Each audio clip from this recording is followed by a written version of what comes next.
Vraiment, je suis heureux de partager avec nous. Hier, c'était la fête. C'était vraiment doublement la fête. Vous le saurez tout à l'heure au moment des annonces. Dieu nous a fait du bien. Dieu a fait des merveilles. Il a béni ses enfants. Donc, sans plus tarder, je vous invite à ouvrir votre Bible dans le livre, dans l'épître de Paul aux Romains, le chapitre 12. Romains chapitre 12. J'aimerais ce matin tout simplement voir avec nous quels sont les critères d'une offrande que Dieu agrée. L'offrande que Dieu accepte, elle est comment? Romains chapitre 12. Il est écrit ceci: je vous encourage donc, frères et sœurs, par les compassions de Dieu, à offrir votre corps comme un sacrifice vivant, saint et agréable à Dieu. Ce sera de votre part un culte raisonnable.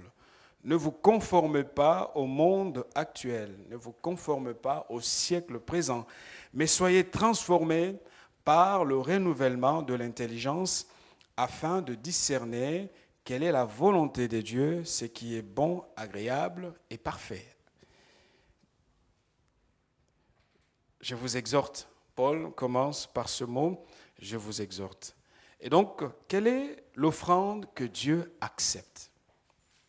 Comment reconnaître quels sont les critères de cette offrande? Parce que, voyez-vous, ce matin, Dieu veut recevoir de notre part une offrande. Amen. Quand on parle de l'offrande, la plupart des gens sont braqués, ils se disent, oh là, attention, ils veulent chercher notre argent. Et à part ces temps qui courent avec la crise, il faut se méfier de ces prédicateurs qui parlent de l'argent. Il faut faire attention. On ne sait pas à quelle sauce on va manger. Non, je vais parler de l'offrande agréable. Le dimanche dernier, le message qui nous a été proclamé nous a fait du bien, où on a vu comment avoir une foi qui est victorieuse. Et je bénis Dieu pour le message qui a été apporté par notre frère et pour la puissance de ce message. Et j'aimerais, en complément à ce qui avait été enseigné, comment offrir quelque chose pour que Dieu l'accepte. Et Paul commence par cette réalité: l'offrande est un principe établi par Dieu. Et une offrande, c'est quoi? Une offrande, c'est un don que l'on fait à Dieu. Et à l'époque, les riches allaient avec des animaux. Ceux qui avaient un peu plus d'argent pouvaient s'acheter un mouton, un agneau, des choses comme cela. Et les pauvres, eux, pouvaient apporter un pigeon, un petit oiseau, parce que c'est proportionnel aux moyens que chacun disposait. Et le but de tout ce qui était fait, c'était de donner quelque chose à Dieu. Et lorsque vous regardez, vous lisez votre Bible, vous verrez que les offrandes qui étaient données à Dieu, qui étaient offertes à Dieu, elles devraient être brûlées pour que la fumée monte, pour que cette fumée monte vers le ciel comme signe de quelque chose qui est donné pour que Dieu qui est élevé puisse le recevoir. Et Paul commence par parler aux chrétiens parce que souvent nous oublions cette réalité, cette dimension du sacrifice de notre vie comme offrande que Dieu veut agréer, Dieu veut accepter. Aujourd'hui, nous faisons face à des prédications, à des messages qui édulcorent complètement la puissance de l'Évangile, faisant parfois de la grâce une grâce bon marché, au point de priver le message de Dieu de toute sa substance. Or, Dieu veut justement que les offrandes que nous lui offrons soient agréées. C'est ça le but.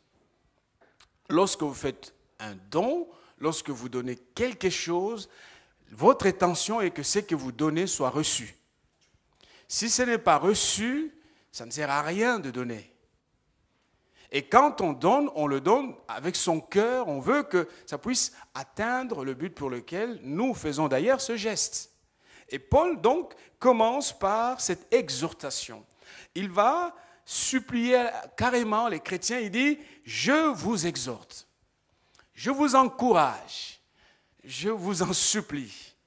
Je veux que, frères et sœurs, que vous puissiez offrir à Dieu, qu'est-ce que nous allons lui offrir? Notre corps. Amen. Est-ce que Dieu a vraiment besoin d'une offrande? Et si Dieu a besoin d'une offrande, comment allons-nous le faire? Le premier point, chers amis, c'est que nous avons tous le droit d'offrir à Dieu. Auparavant, c'est vrai que c'est un privilège que les chrétiens ne mesurent pas. Tout le monde n'avait pas le droit d'offrir à Dieu quelque chose. Il fallait passer par des personnes habilitées à le faire. Il fallait venir dans le temple avec son animal, le donner aux prêtres. Eux avaient cette autorisation, cette légitimité de faire ce sacrifice à notre place. Mais dans le Nouveau Testament, Dieu a changé les choses. Toi et moi, nous sommes sacrificateurs de Dieu. Nous formons ce que la Bible appelle le royaume des prêtres. Nous sommes prêtres. Vous, ma sœur, vous êtes prêtresse de Dieu. Vous, mon frère, vous êtes prêtre de Dieu. Vous avez été qualifié pour offrir à Dieu des offrandes. Mais parce que la fonction vous est reconnue, comment bien remplir votre vocation? Amen. Alléluia. Je sais que vous êtes fatigué après un mariage, mais j'essaie de faire passer ce message. Nous devons offrir. Mais comment offrir des choses pour que Dieu puisse les accepter? Alors, donc, nous avons ce droit, parce que ce droit nous est reconnu par Dieu. Nous n'avons plus besoin de passer par un intermédiaire pour le faire. Nous avons l'accès libre devant le trône de Dieu et nous pouvons lui parler, lui dire des choses que nous avons sur notre cœur. Je n'ai plus besoin d'un saint pour que ce saint puisse relayer mes prières auprès de Dieu. Je n'ai plus besoin de Marie pour qu'elle prie pour moi, pour que Dieu m'écoute ou Jésus m'écoute. Je peux librement me présenter devant Dieu et parler avec Dieu. Voyez, nous avons un privilège que nous avons tendance à piétiner, à minimiser. Si vous ne le saviez pas, Dieu vous considère comme son prêtre, comme sa prêtresse. Et la Bible le dit, le voile du temple, dans Marc chapitre 15, verset 37, le voile du temple se déchira en deux, depuis le haut jusqu'en bas. Et l'Épître aux Hébreux reprend ce même texte en expliquant notre espérance, Hébreux chapitre 6, verset 19 à 20. Cette espérance, nous la possédons comme une ancre de l'âme sûre et solide. Elle pénètre au-delà du voile, là où Jésus est entré pour nous comme précurseur, ayant été fait souverain sacrificateur pour toujours, selon l'ordre de Melchisédek. Et donc, vous êtes prêtre, je suis prêtre, nous formons un royaume de prêtres. Alors, ce qui donnait aux prêtres sa légitimité, c'est comme, je ne peux pas être pasteur sans un troupeau. Pour être prêtre, vous devez faire vos sacrifices. Le problème, c'est que chacun peut à sa manière offrir à Dieu, mais quelle est l'offrande que Dieu agrée véritablement? Amen. La Bible dit, Paul commence par ce premier point, si vous voulez que Dieu agrée votre offrande, il faut que cette offrande soit vivante. Ah, c'est vrai que dans les églises, ce que nous offrons à Dieu, c'est souvent ce qui n'a pas de vie. Ce qui n'est pas important. Ce qui ne nous coûte pas. Ce que nous considérons comme pas trop important. Or, l'apôtre dit, votre offrande doit être vivante. Il fait un parallèle avec les offrandes dans l'Ancien Testament. Personne ne pouvait amener dans le temple un animal mort. Parce que dans un animal mort, il n'y a plus le principe de vie.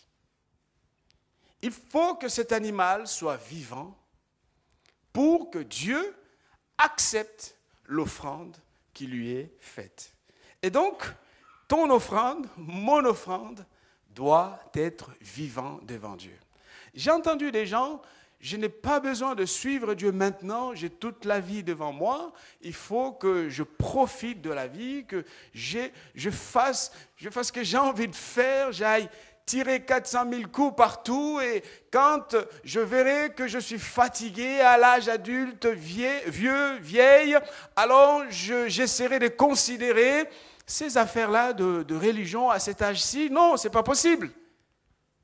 Autrement dit, c'est tout près de ma mort que je vais me tourner vers ces réalités.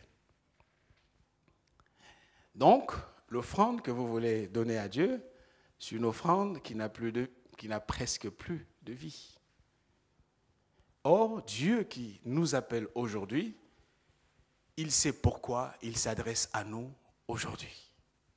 C'est pour ça que la parole de Dieu dit, aujourd'hui, si vous entendez sa voix, n'endurcissez pas votre cœur. Ok, c'est parti. Voilà. Si vous entendez sa voix, n'endurcissez pas votre cœur. Parce qu'il y a dans l'offrande ce principe de vie et qu'il est important que nous puissions garder dans notre mémoire. N'attendez pas que la vie passe.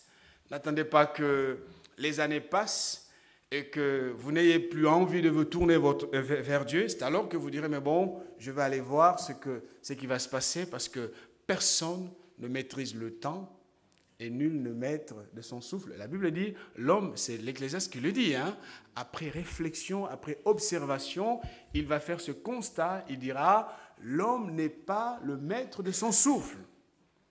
Chers amis, l'offrande que Dieu reçoit doit être vivante. Et vous savez, si Dieu réclame que l'offrande soit vivante, c'est parce qu'il y a dans un corps vivant le principe d'action et de relation. Et ce principe, l'apôtre Paul l'a compris. Souvent, si Paul parle en ces termes, c'est parce qu'il veut attaquer un peu toutes ses pensées. Vous savez, on dit souvent que, mais bon, l'affaire des dieux, c'est juste un élan de cœur. Mon cœur appartient au Seigneur, donc mon corps, je peux en faire ce que je veux. Ça, c'est ce que lui disaient d'ailleurs les Corinthiens. Et Paul va dire, non, vous vous trompez. Votre corps est le temple du Saint-Esprit. Vous ne vous appartenez plus à vous-même, mais vous appartenez à Dieu. Parce que je suis un être d'action et de relation. La vie s'exprime par ces réalités. Et si je suis à Dieu, je dois inclure mon action et ma relation dans cette dimension d'une offrande vivante devant Dieu. Amen. Il faut que l'offrande soit vivante, sinon ce que nous donnerons à Dieu à la fin de notre séjour terrestre ne sera tout simplement pas agréé. Et en tant que prêtre, voyez, est-ce qu'il y a la vie dans ce que vous offrez au Seigneur? Est-ce que ça vous coûte ce que vous donnez à Dieu? Votre vie, votre consécration, on reviendra sur le sens de la consécration, tous les moyens que vous avez, vos membres, les membres de votre corps. Parce que la connaissance de Dieu, c'est aussi le fait de soumettre son corps à l'autorité de la parole de Dieu. Aujourd'hui, les églises, on a des gens qui viennent, on a des gens qui vont prier, mais on a rarement les cœurs qui sont véritablement tournés vers Dieu. C'est pour cela que l'adversaire ne se sent pas menacé lorsque nous allons à l'église. Tout le monde peut aller à l'église, mais ce n'est pas tout le monde qui décide d'être une offrande vivante devant Dieu. Et vous savez que l'offrande, une fois qu'elle est faite, elle est donnée, n'appartient plus à la personne qui l'offre. Hein. Celui qui donne l'offrande n'est plus le maître du bien qu'il a déjà donné. Car souvent les chrétiens, c'est « je fais de ma vie ce que je veux, Dieu, je verrai après ». Non, nous ne nous appartenons plus à nous-mêmes. Deuxième chose, l'offrande doit être sainte. Paul dit « saint ». Pour que Dieu accepte le sacrifice, il faut qu'il soit saint. Ça parle de la consécration. Le mot consécration, ce n'est pas le simple fait d'être tout le temps dans tout ce qu'on fait, être à l'église. Ah, le frère, tu es consacré. Hein, souvent, on change la compréhension du mot. Quand on voit quelqu'un tous les dimanches, oui, en d'autres termes, c'est une personne consacrée aux choses de Dieu, mais c'est quoi le sens de la consécration? Être consacré ou la sainteté, en tout cas dans ce texte-ci, c'est de céder la direction de sa vie, de son existence, entre les mains de Dieu. Je l'ai dit, une fois que l'offrande était placée sur l'autel, son propriétaire, la personne qui est venue avec l'offrande, n'était plus maître de ce qu'il donnait déjà. Ça devenait la propriété du temple. Ça devenait l'offrande qui peut être utilisée à deux fins, soit brûlée complètement pour que Dieu puisse agréer cette offrande, ou les prêtres pouvaient manger cette offrande, ça faisait partie du sacrifice. Chers amis, nous disons que nous sommes maîtres de notre vie, nous voulons tout contrôler, nous voulons tout gérer. Est-ce que réellement, en procédant de la sorte, nous sommes véritablement une offrande que Dieu va agréer? Est-ce que la direction de notre existence est cédée entre les mains du Saint-Esprit? Ou encore, nous sommes maîtres de nous-mêmes. Nous sommes maîtres de nos choix. L'apôtre Paul disait, ce n'est plus moi qui vis, c'est Christ qui vit en moi. Alors il ne dit pas que c'est Christ qui vient respirer en moi. Non, il comprend la responsabilité qui lui revenait en tant que chrétien de donner sa vie au Seigneur et que le Seigneur devenait l'axe principal de tous les choix que Paul était amené à poser en tant que chrétien. Est-ce que la direction de ma vie, parce que si la direction de ma vie est entre les mains de Dieu, le reste appartiendra aussi au Seigneur. Amen. Est-ce que la direction de ma maison est entre les mains de Dieu? Ou c'est encore moi qui gouverne, c'est moi qui dirige? Vous savez, aussi longtemps que l'homme est au contrôle, est aux manettes de toutes choses, oui, les capacités d'un homme ne sont que limitées. Apprenons à être une offrande sainte devant Dieu. Cédons la direction de notre vie entre les mains du Seigneur. Ce n'est pas parce que nous sommes saints que Dieu nous agrée, mais c'est parce que Dieu nous a sanctifiés que nous sommes agréés par lui. Amen. Quelle est l'offrande que nous offrons au Seigneur? Est-ce que nous pouvons nous regarder nous-mêmes ce matin et de dire, oui, je suis une offrande entre les mains du Seigneur? Paul dit, il dit, je vous exhorte, je vous en supplie. Cela pose la question de quelle est la nature, pourquoi sommes-nous chrétiens? Si nous sommes chrétiens, c'est pour que nous comprenions que Dieu veut accepter notre offrande. L'offrande de notre vie. Et le troisième élément que Paul va souligner, il va dire « est agréable ». Donc si ce n'est pas saint et si ce n'est pas vivant, Dieu ne peut pas l'agréer. Donc la troisième condition, ou la troisième caractéristique, n'est que la conséquence des deux premières. Si ce n'est pas vivant et que ce n'est pas saint, ce n'est pas possible que Dieu l'agrée. Parfois on dit que ça fait des années qu'il est dans la foi, donc il est croyant. Pas du tout. Jean disait, ils étaient avec nous, mais ils n'étaient pas des nôtres. Parce qu'un jour ou l'autre, le temps finit par sortir, révéler ce que nous n'arrivons pas à exprimer pleinement. Même si, c'est pour ça que l'apôtre, c'est le psaume qui dit justement, le pécheur ne tiendra pas éternellement dans la communauté des saints. Ce n'est pas que Dieu cherche à nous culpabiliser, à nous condamner, au contraire. Dieu veut que nous réussissions notre mission de sacrificateur. Amen. Y a-t-il la vie? Y a-t-il la sainteté, la consécration de mon offrande pour que Dieu puisse l'agréer? Vous savez, quand Dieu agrée une offrande, cela veut dire que ça remplit les critères. Et pour que ces critères soient remplis, nous le savons bien, Paul l'a dit, il a insisté au début, c'est par Jésus-Christ que cela est possible.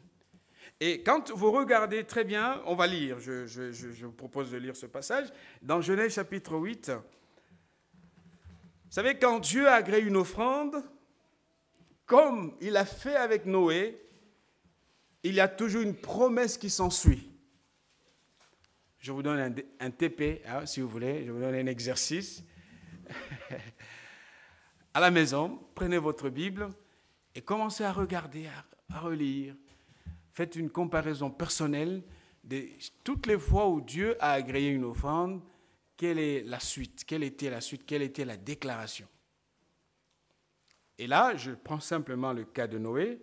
Dans Genèse 8, versets 20 à 21, la Bible nous dit « Noé bâtit un autel à l'Éternel.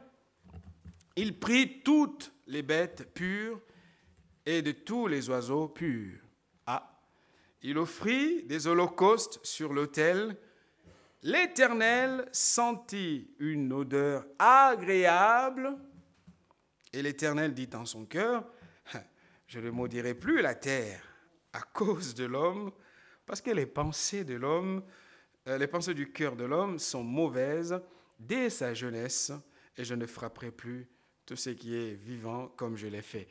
Ce que je veux dire ici, c'est quand Dieu a agréé l'offrande de Noé, la promesse s'en est suivie, selon laquelle Dieu dit, mais tiens, mais c'est tellement agréable.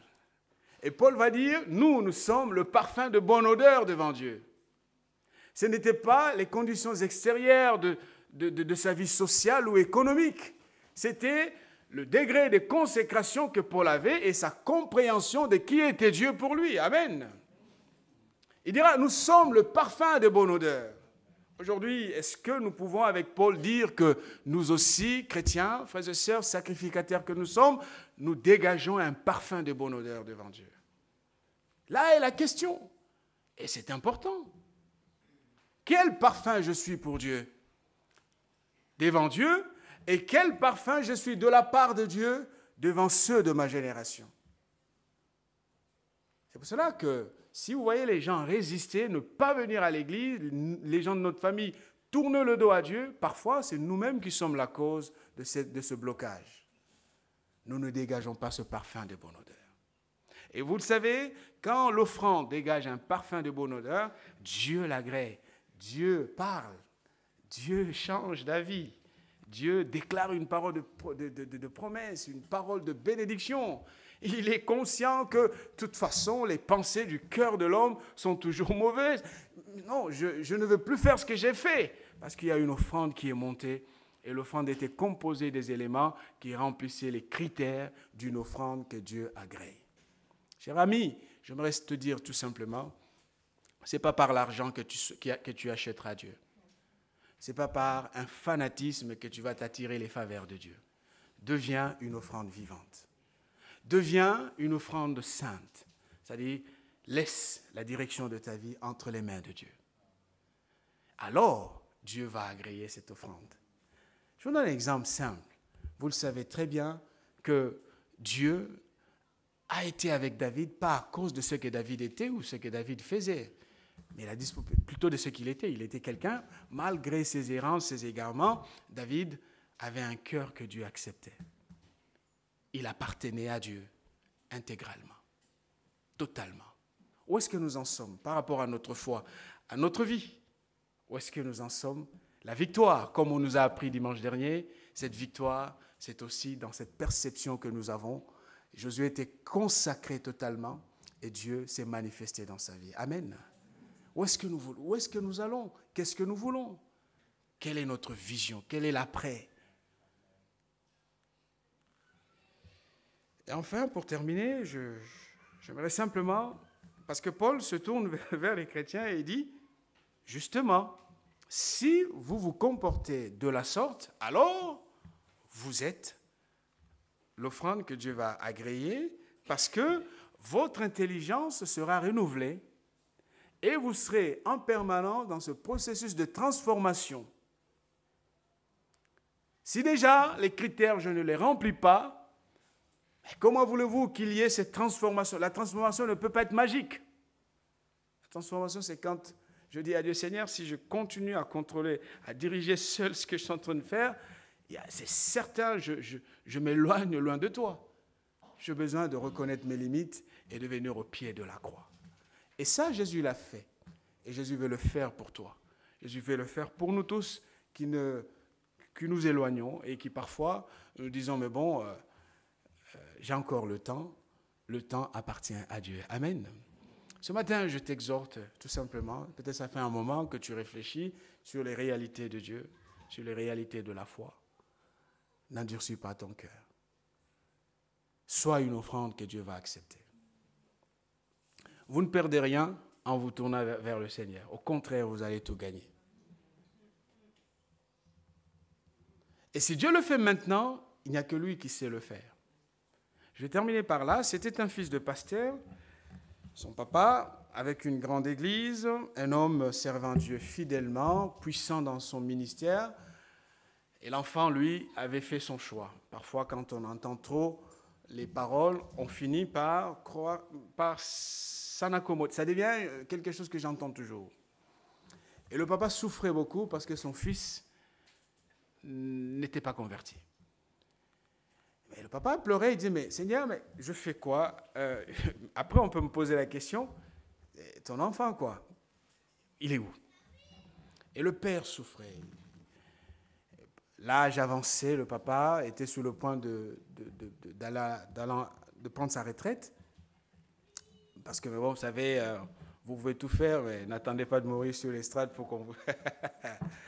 Le corps a ses limites. Et la douleur du papa était vraiment une douleur forte, vive. Et l'enfant était ce jour-là à l'église, un prédicateur externe. C'est bien parfois, vous savez, quand on fait venir parfois des prédicateurs, c'est pour que ça parle d'une autre manière. Et le garçon était là, un peu distant, fils de pasteur, croyant que le fait d'être fils de pasteur, c'était le salut automatique. C'est pas ça. Connaître Dieu, c'est une démarche personnelle. C'est un choix. Un choix, une réponse plutôt à ce que Dieu a fait pour nous en Christ. Et donc, ce garçon va encore, comme toujours, prendre ce message à la légère. Mais bon, quelque chose s'est passé quand même. Un jour, il était au volant de sa voiture, en train de traverser une frontière, quittant les États-Unis vers le Canada. Et puis, bon, vous savez, quand on est au volant, on ne sait pas, hein. J'ai toujours dit à mon fils que ne faut pas avoir peur de l'avion parce que lui, il stresse dans l'avion. Il y a beaucoup de dégâts dans les voitures que, vous savez, encore ce mois d'octobre, les chiffres sont partis à la hausse. Et il voulait simplement dépasser un camion qui, de son point de vue, ne roulait pas assez vite. Et en cherchant à dépasser le camion, poum, un autre camion en face. Et sur le champ, il est parti. Il est parti, hein. Et le papa souffrait. Il disait, mais Seigneur, vous savez, l'enfer est une réalité, hein. Relativisons comme nous voulons, mais bon, chacun son choix. Mais l'enfer est une réalité. Si nous vivons et que le même qui nous a créés, qui nous parle de la vie, nous parle de l'enfer, il faut que nous le croyions aussi. Et donc il est parti, ce garçon est parti, un accident, parce que personne, je l'ai dit, l'homme n'est pas le maître de son souffle.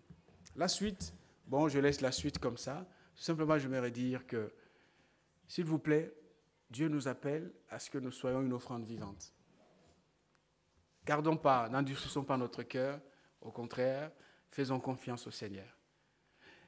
Si Dieu veut m'interpeller à 18 ans, lui seul sait. Peut-être qu'à partir de mes 20 ans, je serai beaucoup trop loin. Et il sait pourquoi il m'interpelle maintenant. C'est pour ça que Paul dit, ne différez pas ce choix d'aujourd'hui. Amen. Voilà, chers sacrificateurs, les critères de notre offrande.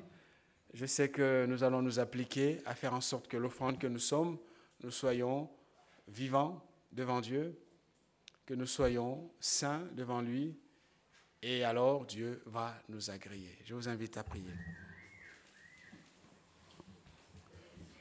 Seigneur Jésus, nous te disons merci parce que tu veux que nous soyons une offrande vivante, saint et agréable à Dieu. Et cela, tu l'as fait pour que nous n'ayons plus beaucoup de difficultés, Seigneur, à suivre tes pas. Et si aujourd'hui, quelqu'un est là, toujours hésitant, reportant le choix qu'il faut faire aujourd'hui, pensant qu'il dispose toujours de sa vie et de son temps, Seigneur, je te prie, je t'en supplie, comme Paul te supplie aussi pour que, par tes compassions, nous soyons réconciliés avec toi. Ouvre les yeux de mon frère, de ma sœur ici ce matin. Interpelle également celui qui s'éloigne après avoir goûté aux réalités de l'esprit.